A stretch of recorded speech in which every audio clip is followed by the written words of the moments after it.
नमस्कार, welcome to yoga with Sunita. आजचं session आपण सुरुवात करणार आहोत ते म्हणजे उशकपाने.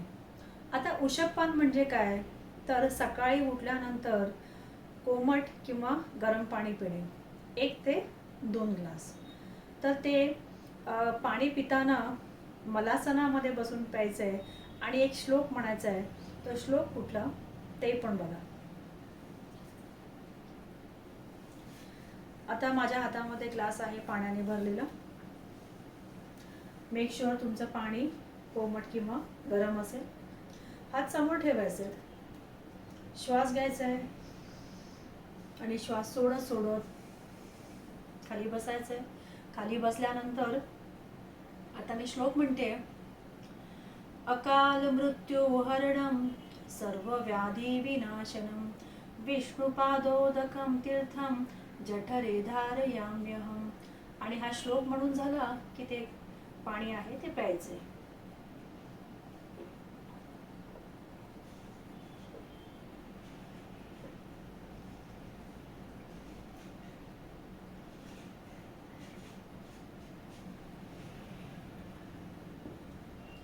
उठायचंय.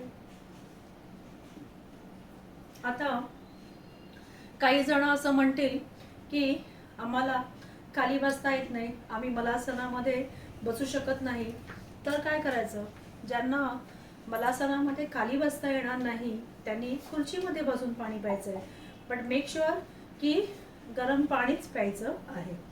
चहा किंवा कॉफी अशा कुठल्याही पेयांचं सेवन करायचं नाही आहे. आता मलासनामध्ये का बसायचं आहे, तर काय होतं की जेव्हा आपण या पोश्चरमध्ये जेव्हा आपण बसतो तेव्हा आपले हे जे पेल्विक मसल्स आहेत ते आपले रिलॅक्स होतात आणि अशा पद्धतीने पाणी प्यायल्यामुळे आपल्याला समजा जर कॉन्स्टिपेशनचा प्रॉब्लेम असेल किंवा ज्या लोकांना लवकर म्हणजे त्यांचं मल बाहेर येत नाही किंवा पोटाच्या काही तक्रारी असतील तर त्या सगळ्या तुम्ही उशकपान केल्याने दूर होतात. तर या सगळ्या प्रॉब्लेमपासून जर तुम्हाला दूर राहायचं असेल तर नक्की उशकपान करा. आणि जर तुम्ही आधी करत नसाल तर नक्की सुरुवात करा. आणि समजा जर तुम्ही करत असाल तर तेच तुम्ही कंटिन्यू करा. भेटूया पुढच्या भागात.